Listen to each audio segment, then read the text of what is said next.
तो उन दिनों में ये मोबाइल फोन किसी के पास था नहीं, और हमारे जो यूनिट था वो कई जगह पर फैला हुआ था। तो मुझे किसी से खबर मिला कि फलाने गांव में 4 उग्रवादी आए हैं। तो मैंने उस कंपनी कमांडर को खबर दिया कि फलाना गांव 4 उग्रवादी गो।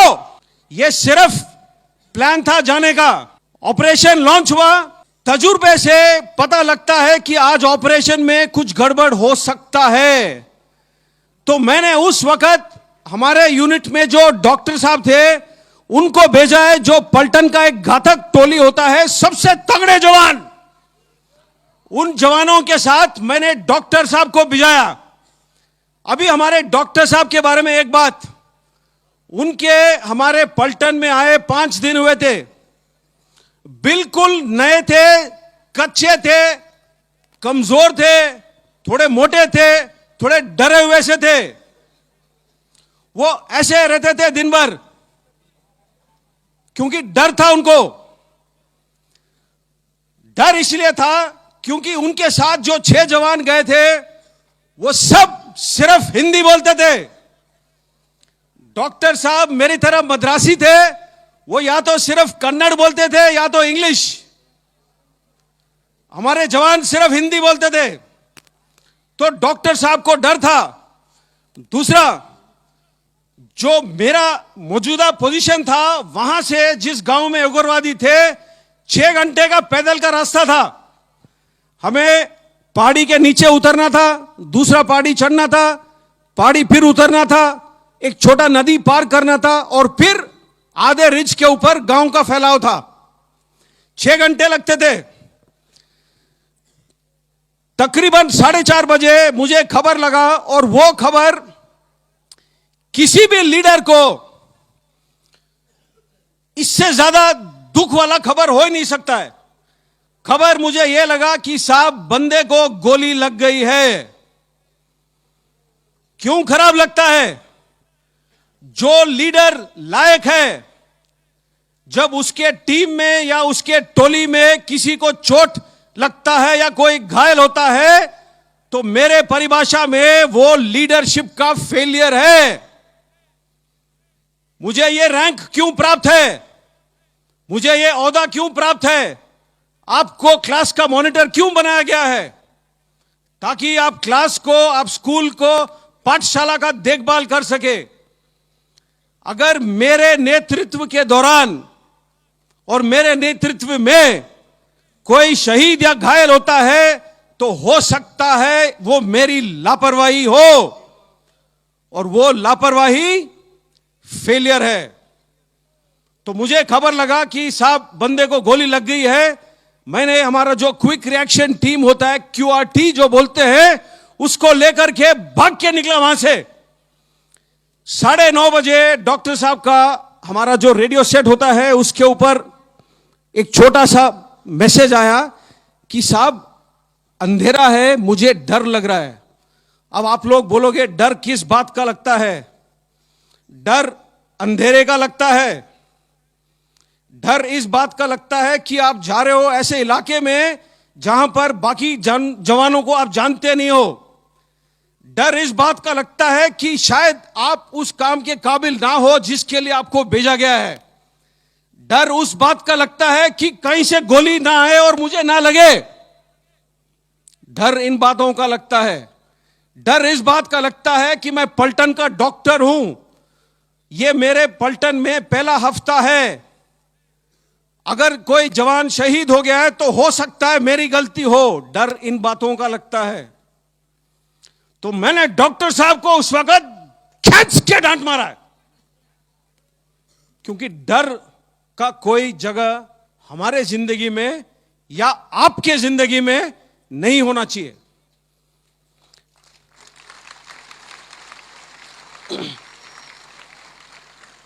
मैंने बोला मेरे को दोबारा कोई मैसेज नहीं चाहिए आपसे। तकरीबन 11:30 बजे डॉक्टर साहब का फिर मैसेज आया। बोला साहब मैं पहुंच गया हूं जवान के पास, लेकिन जहां भी काट रहा हूं वहां पर खून है। अब ये डॉक्टर साहब सिविल से आए थे, 5 दिन हुए थे, उन्होंने कभी किसी को गोली से जख्मी होते हुए नहीं देखा था। तो जब वर्दी काट रहे थे इंस्पेक्ट करने के लिए, तो सारा शरीर खून से लथपथ था। उनको आदत नहीं था इस बात का। तो उन्होंने बोला साहब पूरा खून है, मुझे डर लग रहा है। तो मैंने उस टाइम खींच के मारा डांट और बोला डॉक्टर साहब आपका काम सिर्फ और सिर्फ हमें जिंदा रखना है, बस। यह जवान मर नहीं सकता है, इतना मैंने बोला है। और 5 मिनट के अंदर मैं भी डॉक्टर साहब के पास पहुंच गया। जैसे मैं डॉक्टर साहब के पास पहुंचा है, ट्रर करके आवाज आया, AK-47 का फायरिंग का आवाज ऐसे ही होता है। आपको मालूम होना चाहिए कि मुझे 5 बार गोली लग चुका है। मैं अभी भी खड़ा हूं आपके सामने, स्टेज से कूद के भी आ सकता हूं, आपके साथ पीटी भी कर सकता हूं।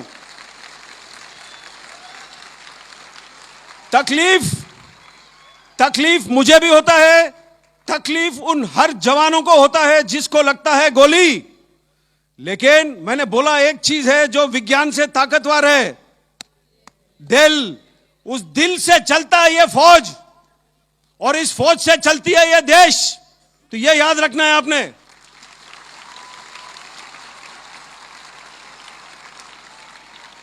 तो हम लोग उस गांव में 5 दिन रहे थे, कुल 5 दिन।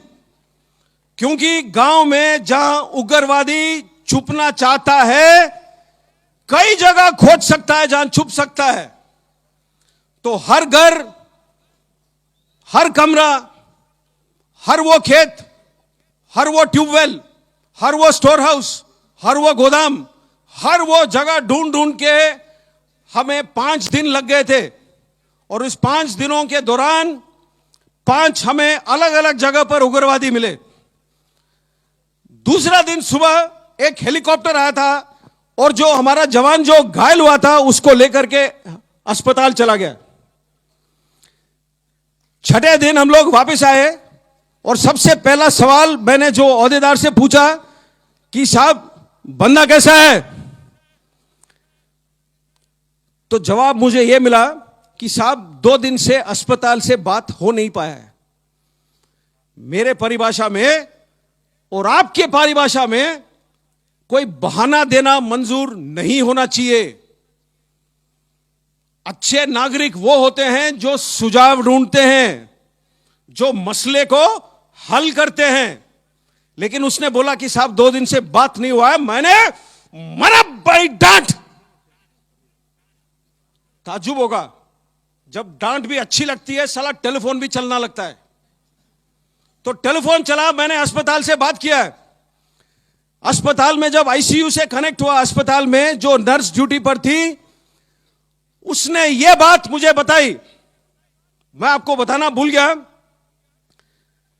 जब हमारा बंदा अस्पताल ले जाया गया हेलीकॉप्टर के अंदर, उसके पेट के अंदर के हिस्से, जो स्टमक है, जो इंटेस्टाइन है, वो पॉलिथीन बैग में साथ डाला गया।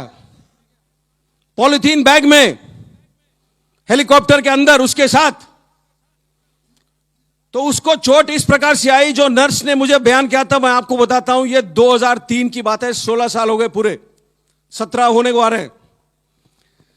उसने, नर्स ने बोला कि साहब उसके जो लेफ्ट वाला फीमर है, जो फीमर होता है, जो थाई का सबसे बड़ा हड्डी होता है शरीर का, वो 2 जगह पर फ्रैगमेंट हो गया।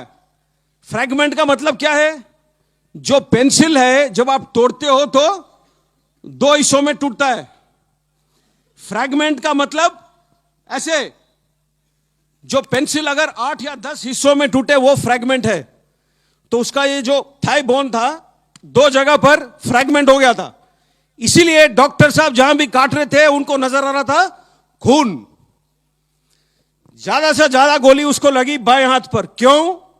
जो बुलेट प्रूफ जैकेट है जो हम पहनते हैं, वो सामने होता है पट्टी, लोहे का चादर, पीछे होता है लोहे का चादर।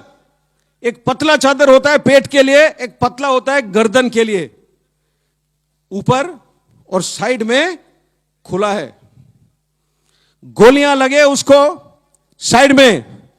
अगर आपने गोली नहीं देखा है आज तक तो मैं आपको बताता हूं, पेंसिल दिखाओ अपना, पेन दो, वेरी गुड। जो गोली का आगे वाला हिस्सा होता है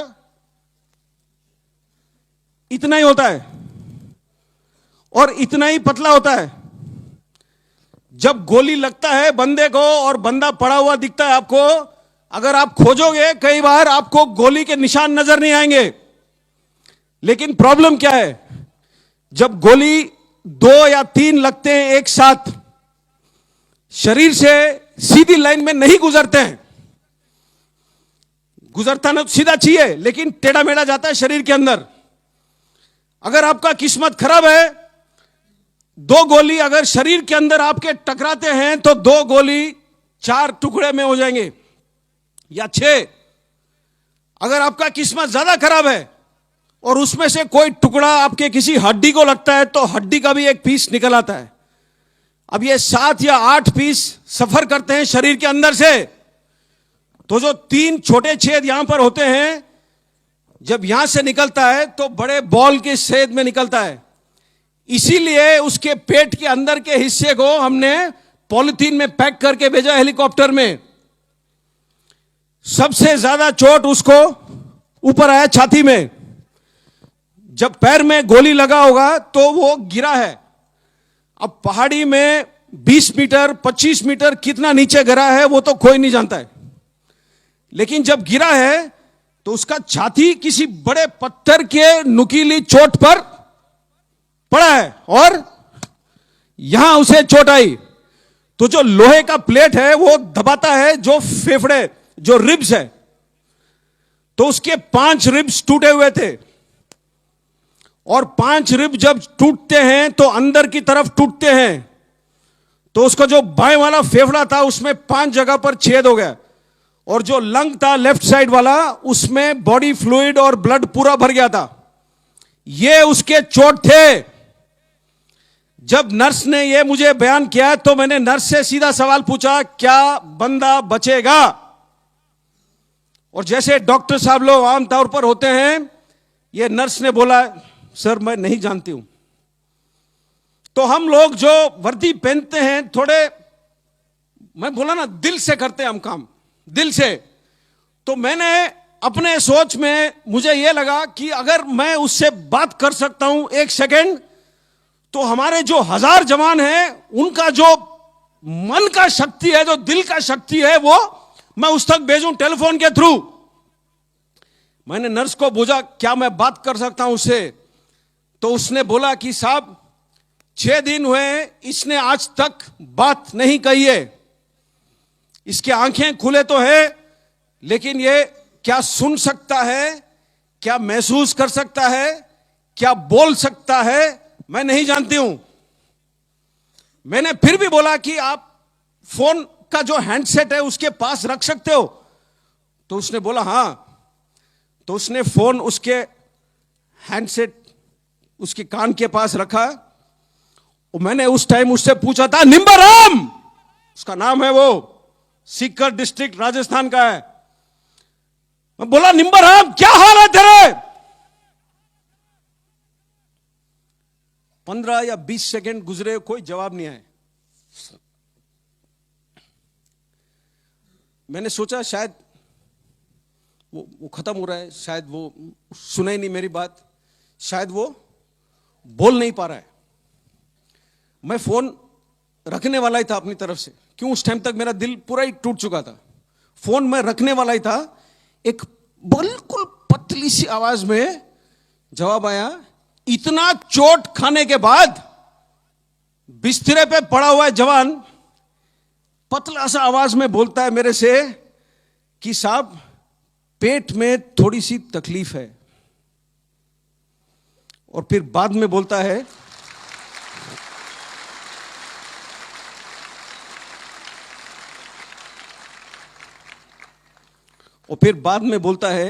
साहब मैं तो ठीक हूं, अपने पलटन के बाकी बंदे कैसे हैं?